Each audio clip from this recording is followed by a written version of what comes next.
रणभेरी में आपका स्वागत है। जी हां, चुनावी रण तैयार है, सभी राजनीतिक दल भी तैयार हैं और नेता भी।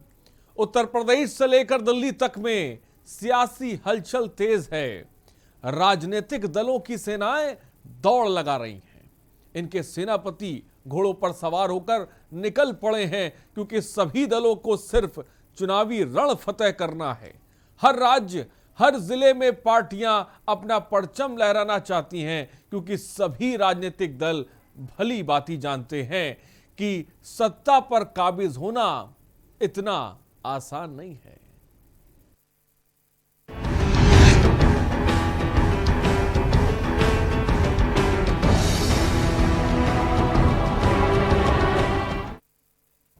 और शुरुआत कर रहे हैं खबर से। जी हां, राम की शरण में आप भी। अयोध्या का जुड़ाव अब बीजेपी के अलावा अन्य पार्टियां भी दिखाने लगी हैं, जिसमें से एक है दिल्ली की आप सरकार। और इसी तर्ज पर आपके डिप्टी सीएम मनीष सिसोदिया भी आज अयोध्या पहुंच गए और रामलला के दर्शन करने के बाद कल होने वाली तिरंगा यात्रा का आगाज कर दिया। क्या अब बीजेपी की तरह राम की शरण में आप भी आ गई है, या आगामी विधानसभा चुनाव के लिए यह कोई नई रणनीति है?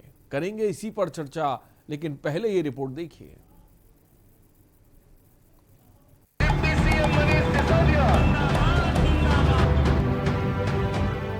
आगामी विधानसभा चुनाव को लेकर सभी पार्टियों ने एड़ी चोटी का जोर लगाना शुरू कर दिया है। कोई पार्टी सम्मेलन कर रही है तो कोई पार्टी यात्राएं निकाल रही है। इतना ही नहीं, सभी पार्टियां अपने अपने वोट बैंक को भी साधने में लगी हैं। बात जब दिल्ली की आप सरकार की जाती है तो इस पार्टी ने अब दिल्ली के बाहर के कई राज्यों में भी अपने पैर पसारने की कोशिश शुरू कर दी है। इसी तर्ज में अब बात यूपी के रामलला की जन्मभूमि अयोध्या की करते हैं, जहां दिल्ली के डिप्टी सीएम मनीष सिसोदिया का दौरा है। उन्होंने न सिर्फ रामलला के साथ हनुमानगढ़ी के दर्शन भी किए, कल यानी मंगलवार को आपकी तिरंगा यात्रा निकालने का भी आगाज कर दिया है। कहा जा रहा है कि यात्रा आपके लिए काफी अहम है। साथ ही इस यात्रा का यूपी के सारे 403 विधानसभा क्षेत्रों में तिरंगा यात्रा का आयोजन होने वाला है। अयोध्या से बीजेपी का जुड़ाव किसी से भी छिपा नहीं है, लेकिन जब अयोध्या से बीजेपी के अलावा अन्य दल भी जुटने लगे हैं, जिससे तस्वीर साफ है कि सभी दल अब 2022 के चुनाव को साधने में लगे हैं, जिसमें से एक आप भी है, जो अब राम की शरण में पहुंच चुकी है। स्पेशल डेस्क के न्यूज इंडिया।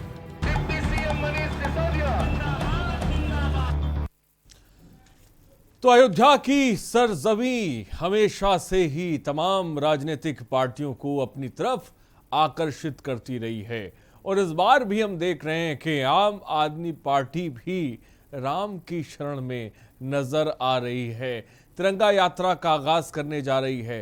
ये तिरंगा यात्रा कितनी असरदार रहेगी? जो संदेश इससे आम आदमी पार्टी देना चाहती है, क्या वो लोगों के दिलों तक पहुंच पाएगा? ये तो अपने आप में एक बड़ा सवाल है। लेकिन सॉफ्ट हिंदुत्व का जो नारा है, जो संदेश है, ये तमाम पार्टियां दे रही हैं, और अब उसकी फेरिस्त में आम आदमी पार्टी भी आकर खड़ी हो गई है। और यही बड़ी वजह है कि भगवान श्री राम की सरजमी आम आदमी पार्टी को भी अब आकर्षित कर रही है। अयोध्या दौरे पर दिल्ली के डिप्टी सीएम हैं, मनीष सिसोदिया हैं, तमाम साधु संतों से मुलाकात उन लोग कर रहे हैं, और कल जिसे कह सकते हैं तिरंगा यात्रा निकाली जाएगी। तिरंगा यात्रा के माध्यम से कल अयोध्या की सरजमी से प्रदेश को और देश को क्या संदेश आम आदमी पार्टी देगी, ये तो फिलहाल देखने की बात होगी। लेकिन जिस तरह से तमाम राजनीतिक पार्टियों की यात्राएं चल रही हैं, उससे एक चीज तो बिल्कुल साफ है कि चुनाव का बिगुल बज चुका है। रामलला के बाद हनुमानगढ़ी के भी दर्शन आपको बता दें डिप्टी सीएम करेंगे। कल अयोध्या में तिरंगा यात्रा निकाली जाएगी। समाजवादी पार्टी हो, बीएसपी हो, बीजेपी हो, या फिर आम आदमी पार्टी, या फिर कांग्रेस, तमाम पार्टियां सॉफ्ट हिंदुत्व का एक तरह से संदेश, एक तरह से नारा देने की कोशिश कर रही हैं। और यही बहुत बड़ी वजह है कि अयोध्या की सरजमी, भगवान श्री राम की जमीन, तमाम राजनीतिक पार्टियों को आकर्षित करती रही है। आप जानते हैं और ये किसी से छिपा भी नहीं है। उत्तर प्रदेश की सियासत, उत्तर प्रदेश की राजनीति धर्म, मजहब और इसे कह सकते हैं तमाम चीजों के इर्द गिर्द ही घूमती नजर आती है। फिलहाल चुनाव सर पर है और इस बार देखना दिलचस्प होने वाला है, क्या इस बार मुद्दों की सियासत होगी या इस बार भी धर्म के नाम पर जबरदस्त तरीके की सियासत देखने को मिलेगी। और चंद्रमणि हमारे संवाददाता इस वक्त लखनऊ से हमारे साथ अधिक जानकारी के साथ जुड़ रहे हैं। चंद्रमणि, आम आदमी पार्टी भी राम के शरण में नजर आ रही है, किस तरह से देखा जाए इसको चंद्रमणि? निश्चित तौर से अगर जो आम आदमी पार्टी है जिसके तरफ से साफ तौर से ये दावा किया जाता है कि वो धर्म और जात की राजनीति नहीं कर रही, और वो भी अगर अयोध्या पहुंच रही और अयोध्या को सबसे ज्यादा महत्व दिया जा रहा, तो निश्चित तौर से ये कहा जा सकता है कि उत्तर प्रदेश के चुनाव में राम का मुद्दा काफी अहम होने वाला है। और राम मंदिर को लेकर विशेष तौर से एक प्रकार से ये देखा जा रहा है कि चाहे कोई भी राजनीतिक पार्टी हो, चाहे बसपा की बात करें या आम आदमी पार्टी की बात करें, और जो सत्ताधारी दल है भाजपा, वो तो पूरी तरह से राम को अपना जो अयोध्या जन्मभूमि है, राम मंदिर है, उसे अपना एकाधिकार समझता है। तो कहीं तौर से निश्चित तौर से क्योंकि सत्ताधारी दल है और भाजपा का जिस तरह से राम के नाम को लेकर अपना प्रचार प्रसार करना है, तो निश्चित तौर से जो विरोधी दल है वो भी चाहेंगे कि जो हिंदुत्व का एजेंडा है जिस पर भाजपा को वोट मिलता है उसमें सेधमारी की जाए। और निश्चित तौर से जब आम आदमी पार्टी की तरफ से जिस तरह से मनीष सिसोदिया जो दिल्ली के उप मुख्यमंत्री हैं वो अयोध्या पहुंचे हुए हैं, तमाम साधु संतों से बात कर रहे हैं, वहीं तिरंगा यात्रा निकाली जानी है, तो ये जो तमाम घटनाक्रम है, तमाम जो राजनीतिक परिदृश्य है वो साफ तौर से इंगित करता है कि इस बार चुनाव में प्रभु राम की भूमिका अधिक रहने वाली है।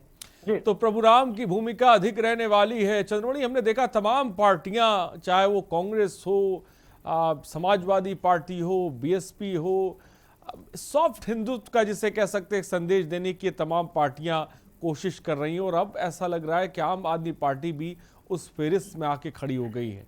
क्या माना जाए, अयोध्या की सरजमी तमाम पार्टियों के लिए जरूरी है या मजबूरी?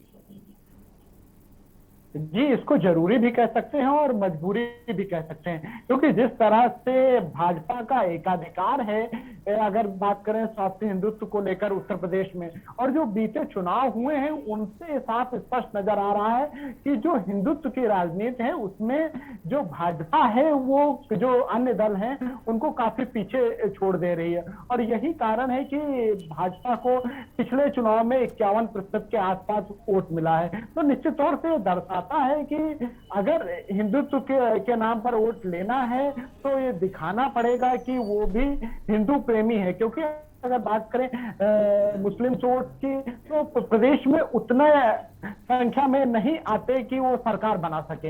हालांकि एक तरफ समाजवादी पार्टी जिसको कहा जाता है कि उत्तर प्रदेश में जो मुस्लिम वोट है वो 90% समाजवादी पार्टी के पास ही है। तो इस तरह से देखा जाए तो कोई भी राजनीतिक दल है उसे अगर उत्तर प्रदेश में सरकार बनानी है तो निश्चित तौर से उसे हिंदू वोटों का सहारा लेना पड़ता है। और यही कारण है, चाहे आम आदमी पार्टी हो या बसपा हो या कांग्रेस हो, ये सभी पार्टियां जो हैं ये चाहती हैं कि किसी न तरीके से जो भाजपा का हिंदू वोटर है उसे तोड़ा जाए और ये दर्शाया जाए कि वो भी हिंदू प्रेमी हैं, हिंदुओं के लिए संघर्ष कर सकते हैं, हिंदुओं के की बात कर सकते हैं। अब ये देखना होगा कि क्या जनता समझती है और क्या जनता इस तरह की राजनीति को जो धर्म और जाति पर बटी हुई है उस पर महत्व ज्यादा देती है या विकास के एजेंडे पर। हालांकि अगले साल प्रदेश में चुनाव है और विकास से ज्यादा इस समय धर्म और जाति की बात हो रही है। तो निश्चित तौर से ये कहीं छुपा नहीं है कि उत्तर प्रदेश में जब चुनाव होते हैं तो धर्म जाति पर ही होते हैं। हालांकि राजनीतिक पार्टियां हर बार दावा करती हैं कि वो धर्म और जाति की सियासत नहीं करते, पर अयोध्या में जिस तरह से सारे दलों का पहुंचना ये दर्शाता है कि निश्चित तौर से अगला जो चुनाव होगा वो हिंदुत्व के एजेंडे पर होगा। अगला चुनाव हिंदुत्व के एजेंडे पर होगा, ये तस्वीर बहुत हद तक जिसे कह सकते हैं साफ हो गई है। लेकिन इन सब के बीच चंद्रमणि, कल तिरंगा यात्रा का आगाज होने जा रहा है। तमाम यात्राएं किसी भी पार्टी को एक संदेश देने की कोशिश की जाती है। फिलहाल क्या लगता है चंद्रमणि, तिरंगा यात्रा के माध्यम से आम आदमी पार्टी क्या संदेश देने की कोशिश करेगी? जी, निश्चित तौर से तिरंगा यात्रा के माध्यम से आम आदमी पार्टी का शक्ति प्रदर्शन भी है, क्योंकि जिस तरह से संजय सिंह ने अयोध्या का मुद्दा उठाया था, अयोध्या यानी कि राम जन्मभूमि के अंतर्गत जो घोटाला हुआ था उसको लेकर संजय सिंह ने इस मुद्दे को राष्ट्रीय पटल पर रखा था। तो निश्चित तौर से अब संजय सिंह की परीक्षा है, जो कि यूपी के प्रभारी है। संजय सिंह की ये परीक्षा की घड़ी है। फिलहाल मैं आऊंगा चंद्रमणि, आप बने रहिए हमारे साथ। और कल जिसे कह सकते हैं वो तिरंगा यात्रा निकाली जाएगी, जिससे आम आदमी पार्टी एक संदेश देने की कोशिश उत्तर प्रदेश में करेगी। राम की शरण में फिलहाल आम आदमी पार्टी भी नजर आ रही है, लेकिन आम आदमी पार्टी की राम शरण में जाना और जनता को आम आदमी कितनी पसंद आएगी आम आदमी पार्टी, ये तो फिलहाल वक्त ही बताएगा। फिलहाल आज आप तो बता दें, आप जिसे कह सकते हैं डिप्टी सीएम अयोध्या में है। और आगे बढ़ते हैं। जी हां, खबर है अलीगढ़ से यूपी चुनाव का बिगुल। देश के सबसे बड़े राज्य उत्तर प्रदेश में अगले साल विधानसभा चुनाव होने हैं और चुनाव के लिए बीजेपी की तैयारियां जोरों पर है। यूपी मिशन के मद्देनजर प्रधानमंत्री नरेंद्र मोदी इस महीने 2 बार यूपी का दौरा करेंगे। जानकारी के मुताबिक पीएम मोदी 14 सितंबर को अलीगढ़ और 26 सितंबर को राजधानी लखनऊ का दौरा करेंगे, जिसे लेकर होने वाली तैयारियों का जायजा लेने खुद सीएम योगी आदित्यनाथ पहुंचेंगे। इससे तस्वीरें एकदम साफ हैं कि अब बीजेपी का अलीगढ़ से यूपी का चुनावी बिगुल जिसे कह सकते हैं फूंक चुकी है। इसी पर चर्चा करेंगे, लेकिन उससे पहले ये रिपोर्ट देखिए।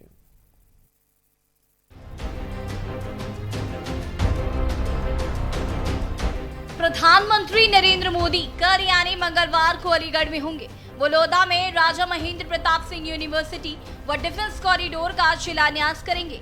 प्रधानमंत्री कार्यक्रम की तैयारियों का जायजा लेने के लिए सोमवार को मुख्यमंत्री, उप मुख्यमंत्री, उद्योग मंत्री सहित कई मंत्री आएंगे। प्रधानमंत्री 6वीं बार अलीगढ़ आ रहे हैं। लोधा के गांव मूसेपुर में स्टेट यूनिवर्सिटी की जमीन पर ही शिलान्यास कार्यक्रम होना है। कार्यक्रम में करीब 1.5 लाख लोग शामिल होंगे। प्रधानमंत्री कार्यक्रम स्थल के पास ही हवाई मार्ग के जरिए पहुंचेंगे। मुख्यमंत्री योगी आदित्यनाथ दूसरी बार प्रधानमंत्री के कार्यक्रम की तैयारियों में जायजा लेने के लिए आज अलीगढ़ हैं, जिसके बाद 16 को सीएम योगी का बाराबंकी में कार्यक्रम तय है, जहां सीएम 246 परियोजनाओं का लोकार्पण शिलान्यास करेंगे। वहीं सीएम योगी लाभार्थियों को प्रमाण पत्र भी देंगे। फिलहाल सीएम और पीएम के ताबड़तोड़ दौरे इस बात को साफ कर रहे हैं कि अब आगामी चुनाव को लेकर यूपी चुनावी बिगुल बच चुका है, जो बाकी की पार्टियों के लिए कड़ी चुनौती हो सकता है। स्पेशल रिपोर्ट के न्यूज़ इंडिया में कोई दो राय नहीं है। प्रधानमंत्री नरेंद्र मोदी की दस्तक उत्तर प्रदेश में तमाम राजनीतिक हलकों में जिसे कह सकते हैं कि हलचल पैदा कर देती है। और कल आपको बता दें, प्रधानमंत्री नरेंद्र मोदी अलीगढ़ में आएंगे और हमारे साथ हमारे संवाददाता अर्जुन देव वार्ष्णेय इस वक्त हमारे संवाददाता अलीगढ़ से जुड़ गए हैं। अर्जुन देव वार्ष्णेय, कल प्रधानमंत्री नरेंद्र मोदी आने वाले हैं, मुख्यमंत्री योगी आदित्यनाथ इस वक्त अलीगढ़ में हैं तमाम आला अधिकारियों के साथ। क्या तस्वीर इस वक्त अलीगढ़ में है, बताएं। जी, मैं आपको बता दूं, अलीगढ़ शहर के अंदर कल राजा महेंद्र प्रताप यूनिवर्सिटी और डिफेंस कॉरिडोर का कल उद्घाटन होना है, जिसमें कि कल प्रधानमंत्री नरेंद्र मोदी जी आ रहे हैं और आज उत्तर प्रदेश के मुख्यमंत्री योगी आदित्यनाथ भी यहाँ मौजूद हैं। और वो इस समय जो अपने अधिकारी हैं उनसे विचार विमर्श कर रहे हैं कल की उद्घाटन समारोह को लेकर। अर्जुन, कल प्रधानमंत्री नरेंद्र मोदी हमने देखा तस्वीरों में, जब उस पंडाल का जायजा लेने के लिए सीएम योगी आदित्यनाथ पहुंचे, जहां कल प्रधानमंत्री नरेंद्र मोदी संबोधित करेंगे। कल क्या लगता है, क्या संदेश देने की कोशिश बीजेपी करेगी अलीगढ़ की सरजमी से, क्या लगता है आपको? जी, मैं आपको बता दूं, अलीगढ़ शहर के अंदर जो आ रहे हैं कल, तो ये इनका केवल सूचना यही होगा कि अलीगढ़ शहर के अंदर भारतीय जनता पार्टी की जो कार्यकर्ता है, पदाधिकारी है, उनको बांधने का कि हमने अलीगढ़ शहर के लिए जीत किया है और आने वाले टाइम में हमें इसके लिए वोट दिए जाए, क्योंकि केवल एक चुनावी एजेंडे को लेकर यहाँ मुख्यमंत्री और प्रधानमंत्री कल अलीगढ़ रहेंगे। तो साफ तौर पे अर्जुन, अब मॉडल की बात करें, जिस विश्वविद्यालय का मॉडल है वो मुख्यमंत्री योगी आदित्यनाथ को पसंद नहीं आया था। इस बार जब वो पहुंचे तो उन्होंने मॉडल को देखकर क्या बात कही, पसंद आया उनको इस बार? जी मैं आपको बता दूं, उन्होंने पिछली बार केवल जो मॉडल था, मॉडल का जो गेट था उनको वो गेट पसंद नहीं आया था, इसीलिए उन्होंने यहाँ के जो अधिकारी हैं और जो उसके जो बनाने वाले थे उनको उन्होंने बढ़ाया था नक्शा पास करने के लिए, और अब उन्होंने नक्शा उसका अपनी मनमाफिक बनवाया और पास कर दिया। ठीक है अर्जुन, बहुत बहुत शुक्रिया हमसे जुड़ने के लिए और तमाम जानकारी देने के लिए। चंद्रमणि हमारे संवाददाता भी इस वक्त राजधानी लखनऊ से हमारे साथ है। चंद्रमणि, प्रधानमंत्री नरेंद्र मोदी के ताबड़तोड़ दौरे जिसे कह सकते हैं आने वाले दिनों में हमें देखने को मिलेंगे। कल वो अलीगढ़ में होंगे, उसके बाद उनका लखनऊ का दौरा होने वाला है। क्या कुछ राजधानी लखनऊ में चल रहा है प्रधानमंत्री के दौरे को लेकर? किस तरह की सियासी हलचल है, क्योंकि प्रधानमंत्री नरेंद्र मोदी का उत्तर प्रदेश में दस्तक देना ही तमाम सियासी हलकों में हलचल पैदा कर देता है। जी निश्चित तौर से अगर प्रधानमंत्री की बात करें तो प्रधानमंत्री अगर अलीगढ़ आ रहे हैं तो उसके पीछे भी कोई संदेश होगा, और जिस तरह से अगले साल चुनाव है प्रदेश में, उसको लेकर भी काफी महत्वपूर्ण हो जाता है। और उसकी महत्वपूर्णता इससे भी पता चलती है कि जो मुख्यमंत्री हैं उत्तर प्रदेश के, वो एक हफ्ते में 2 बार उस स्थल का निरीक्षण कर रहे हैं जहां पर प्रधानमंत्री को आना है। तो निश्चित तौर से ये दौरा प्रधानमंत्री की तरफ से अगर उत्तर प्रदेश के चुनाव को देखा जाए तो काफी महत्वपूर्ण होने वाला है, क्योंकि यहां से प्रधानमंत्री तमाम वो संदेश देने का प्रयास करेंगे जिससे चुनाव का रुख परिवर्तित किया जा सके या भाजपा के फेवर में चुनाव को मोड़ा जा सके, क्योंकि प्रधानमंत्री की काफी अहम भूमिका होती है। और जब से प्रधानमंत्री नरेंद्र मोदी का नाम सामने आया तभी से उत्तर प्रदेश में भाजपा की तस्वीर बदली है, चाहे लोकसभा चुनाव की बात करें या विधानसभा चुनाव की। तो निश्चित तौर से प्रधानमंत्री का जो एक बड़ा चेहरा है उसको भाजपा जो है प्रदेश भाजपा जो है वो पूरी तरह से भुनाने का प्रयास करेगी, और प्रधानमंत्री खुद ये चाहेंगे कि किसी भी तरीके से जो भाजपा का गढ़ इस समय बना हुआ है उत्तर प्रदेश, वो उनसे हाथ से ना छिटकने पाए। और इसी वजह से कल प्रधानमंत्री जब अलीगढ़ में संबोधन करेंगे तो वो भी काफी महत्वपूर्ण होगा, क्योंकि वो क्या संदेश देना चाहते हैं और क्या जो पश्चिमी उत्तर प्रदेश के तमाम जिलों में जैसे जाट वोटरों को लेकर तमाम भ्रम या तमाम इस तरह की स्थितियां बन रही कि जाट नाराज है, किसान नेता नाराज है, तो तमाम भ्रम और तमाम जो स्थितियां बन रही उनको लेकर भी प्रधानमंत्री एक साफ संदेश देंगे। और वहीं पर अगर बात करें राजा महेंद्र सिंह की, तो उसको लेकर भी प्रधानमंत्री या मुख्यमंत्री की तरफ। ठीक है चंद्रमणि, बहुत बहुत शुक्रिया हमसे जुड़ने के लिए और तमाम जानकारी देने के लिए।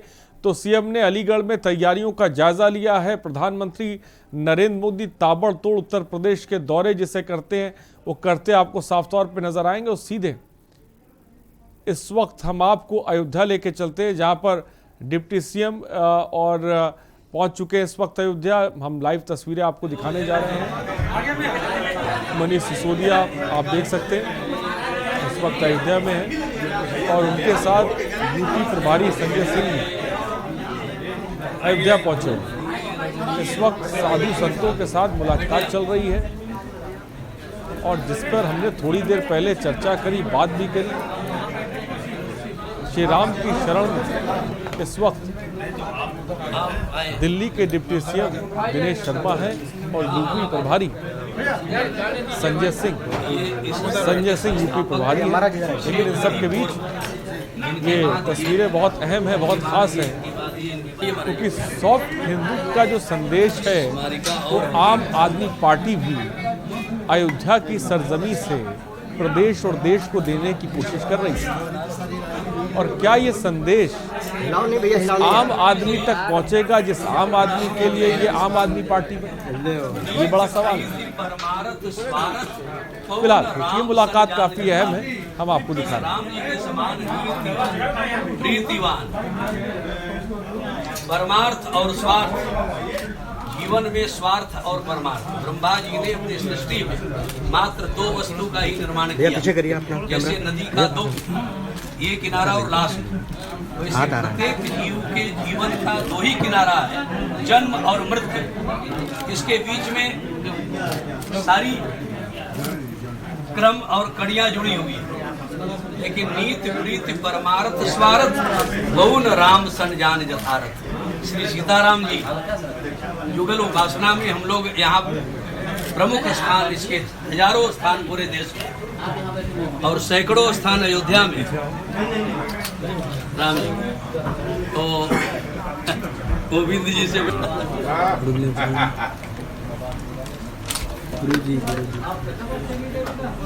वाह, चलिए मैं भी खिला दूं आज।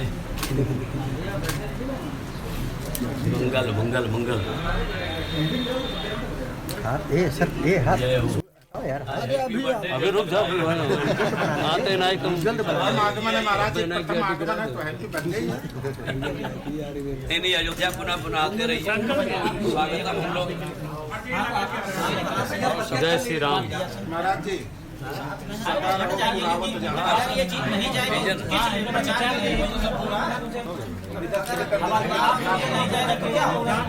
महाराज जी फ्री कर दीजिए आप लोगों को फिर प्रसाद।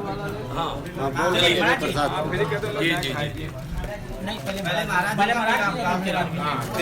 क्या बोलते जी। महाराज जी आज डिप्टी सीएम जी आए हुए हैं आपसे आशीर्वाद लेने के लिए, क्या कहेंगे आप? हम बहुत बहुत हृदय से आशीर्वाद दे रहे हैं, आपका झंडा लहरता रहे और राजनीतिक और जीवन का भविष्य उज्जवल रहे, ऐसी मेरी शुभकामना मंगल कामना सिद्ध पीठ श्री जानकी घाट बड़ा स्थान अयोध्या से है। आपको और आपके माननीय मुख्यमंत्री जी को और पूरी पार्टी के सभी वरिष्ठ कनिष्ठ सभी सदस्यों को बहुत बहुत मंगल कामना शुभकामना दे रहा हूँ। आप सब राजनीतिक क्षेत्र में जन सेवा ही महान होती है, जनता जनार्दन होती है, जनार्दन की सेवा करते रहें और उसी तारतम्य में भगवत मिलन जनता जनार्दन के माध्यम से भगवान का दर्शन करने आए हैं। श्री सीताराम जी का, श्री राम जन्मभूमि का, श्री किशोरी जानकी घाट बड़ा स्थान सिद्ध पीठ रसिक उपासना की मूल श्री जानकी घाट बड़ा स्थान के दर्शन करने आए हैं, इसलिए मैं बहुत बहुत शुभकामना दे रहा हूँ। श्री हनुमान जी, हनुमानगढ़ी का दर्शन, हनुमान जी के गुरुदेव श्री जानकी किशोरी जी हैं। किशोरी जी ने ही हनुमान जी को आशीर्वाद दिया, अजर अमर गुण निधि सुत हो, करें सदा भगवान की सेवा करने के निर्देशित किया किशोरी जी ने। श्री किशोरी जी तो हनुमान जी के भी गुरुदेव हैं और उन्हीं से अजर अमर होने की आशीर्वाद शुभकामना मंगल कामना श्री हनुमान जी को प्राप्त हुआ। इसलिए श्री सिद्ध पीठ पर आने पर मैं आपको बहुत बहुत मंगल कामना के साथ में सब परिवार इष्ट मित्रों सहित पूरी पार्टी को पूरे सारे परिकर सहित शुभकामना दे रहा हूँ, मंगल कामना दे रहा हूँ कि आपका भविष्य उज्ज्वल हो, राजनीतिक परिक्षेत्र में आपका उत्तरोत्तर वृद्धि हो और जन सेवा करते रहें। जय सिया राम, जय सिया राम। का क्या उद्देश्य सर आपका अयोध्या में? आज मैं अयोध्या में आया हूँ और यहाँ पर आकर सीता माता के दर्शन, यहाँ सिद्ध पीठ के दर्शन, नीचे करो, नीचे पे जा रहा है यार, महाराज जी का आशीर्वाद प्राप्त करने का अवसर मिला। ये उठाओ। मैं पिछले कुछ वर्षों से सामाजिक राजनीतिक क्षेत्र में काम कर रहा हूँ और अरविंद केजरीवाल जी के नेतृत्व में आम आदमी पार्टी दिल्ली में और देश में जो भी काम कर पा रही है वो भगवान श्री राम की कृपा से और संतों के आशीर्वाद से कर पा रही है। संतों का आशीर्वाद है तो हमारे विचार पवित्र रहते हैं, संतों का आशीर्वाद है तो हमारा मनोबल बढ़ा रहता है तमाम बाधाओं के बावजूद, और हमें प्रेरणा मिलती रहती है कि भगवान श्री राम ने जिस तरह से रामराज की स्थापना की और रामराज आज भी सारी दुनिया में एक ऐसा शब्द माना जाता है, एक ऐसी भावना मानी जाती है कि उसके बाद दुनिया में कहीं भी शासन प्रशासन का उससे बढ़िया रूप दुनिया में कहीं देखने को नहीं मिला। उससे नीचे दबाओ यार, माइक नीचे दबाओ यार। अयोध्या में भगवान राम का आशीर्वाद लेने आया था और नीचे करो, रामचरितमानस में भी कहा है कि आशीष तब नीचे विज्ञा था, माता सीता का आशीर्वाद भी अमोघ है, तो उस आशीर्वाद को भी मैंने ग्रहण किया, मुझे मिला। मैं बहुत शुक्रगुजार हूँ, बहुत आभारी हूँ संतजनों का जिन्होंने अवसर दिया मुझे अपने दर्शन का और सानिध्य का, अपने आशीर्वाद। सर लेकिन एक सवाल सबसे बड़ा ये है, एक सबसे बड़ा सवाल है, चाहे बहुजन समाज पार्टी हो, चाहे AIA हो, चाहे आप हो, कभी इस बात को लेकर चर्चा नहीं की, अयोध्या को लेकर, राम मंदिर को लेकर नहीं चर्चा की। आज जब मंदिर बन रहा है तो आप खुद भी यहाँ पे आए हैं, अन्य पार्टियां भी अब अयोध्या आ रही हैं, रामलला के दर्शन कर रहे हैं। सबको आना चाहिए, भगवान राम तो सबके दिल में। क्या बात, क्या बात। बहुत बढ़िया। लेकिन राजनीतिक भगवान किसी के विज्ञ नहीं है। माना जाएगा क्या प्रसाद पानी दीजिए भैया, बरसात पानी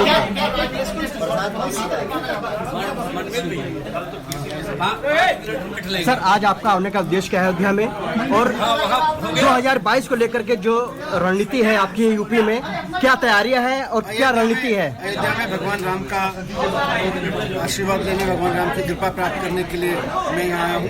और यहाँ सीता माता की जानकी पीठ पर भी मुझे आशीर्वाद मिला है, संत देवों का आशीर्वाद मिला है, मुझे महाराज जी का आशीर्वाद मिला है, और महाराज जी के आशीर्वाद से, भगवान राम की कृपा से आज दिल्ली में और देश में अरविंद केजरीवाल जी के नेतृत्व में जो राजनीति चल रही है, उससे पूरी दुनिया में सम्मान मिल रहा है, पूरे देश में सम्मान मिल रहा है, और वह उत्तरोत्तर बढ़ती रहे, उसी के लिए सबका आशीर्वाद मिल रहा है।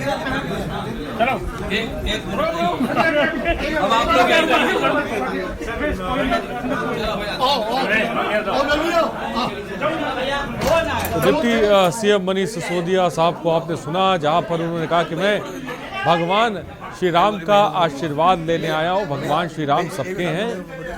राजनीतिक दृष्टिकोण से जब इस आगमन के बारे में पूछा गया तो उस सवाल से बचते हुए साफ तौर पर नजर आए, लेकिन संतों से थोड़ी देर पहले डिप्टी सीएम मनीष सिसोदिया ने मुलाकात की। उनके साथ यूपी प्रभारी संजय सिंह रहे हैं। ये तस्वीरें आप देख सकते हैं जहां पर मुंह मीठा कराया उन्होंने। डिप्टी सीएम मनीष सिसोदिया इस वक्त अयोध्या में, और कल आप इन्हें यात्रा में भी देखेंगे कल, क्योंकि तिरंगा यात्रा का आगाज अयोध्या से किया जा रहा है, जो आम आदमी पार्टी के द्वारा किया जा रहा है, जिससे आम आदमी पार्टी प्रदेश में एक संदेश देने का कोशिश करेगी। अयोध्या की सरजमी से उसका आगाज किया जाएगा।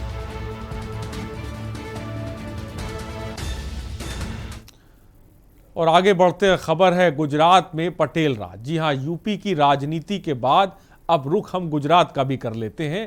पहले असम में नेतृत्व परिवर्तन, और फिर उत्तराखंड, कर्नाटक, और अब गुजरात में चुनाव से महज 1 साल पहले मुख्यमंत्री का बदला जाना साफ संकेत है कि भाजपा में मुख्यमंत्री के लिए सिर्फ साफ छवि पर्याप्त नहीं है, विकास कार्य भी पर्याप्त नहीं है।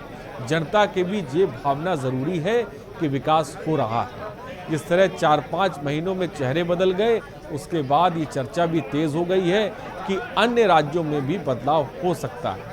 भाजपा आलाकमान ने एक बार फिर सबको चौंकाते हुए गुजरात का ताज एक नए चेहरे भूपेंद्र पटेल के सिर पर रख दिया है, और सरल स्वभाव और मिलनसार भूपेंद्र पटेल को प्रदेश की राजनीति में अजात शत्रु के नाम से भी जाना जाता है, देखा जाता है।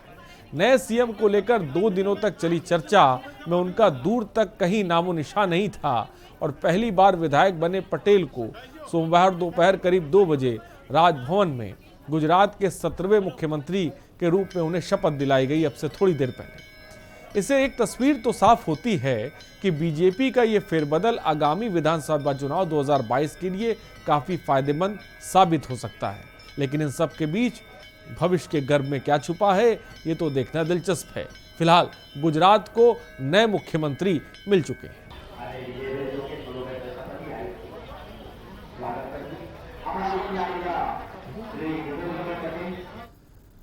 और फिलहाल थोड़ी देर पहले मुख्यमंत्री पद की शपथ भी ले चुके हैं। सर पे ताज है, जिम्मेदारी भी बड़ी है। जिम्मेदारी कैसे निभाते हैं, तमाम चुनौतियों का सामना कैसे करते हैं गुजरात में, ये फिलहाल देखने वाली बात होगी।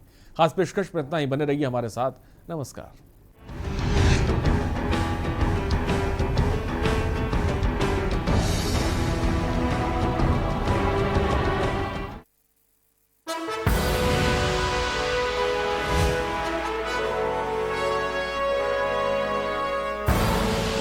आप देख रहे हैं के न्यूज, खबरों का सारथी। उत्तर प्रदेश में मुख्यमंत्री योगी आदित्यनाथ के नेतृत्व में उत्तर प्रदेश बना है। सरकार के मजबूत इरादे और विकास की दूरदर्शिता से हर प्रदेशवासी का हर सपना साकार हो रहा है। चाहे गरीब हो या किसान, मजदूर हो या महिला, नौजवान, हर तबके को उसका हक मिल रहा है। प्रधानमंत्री स्वनिधि योजना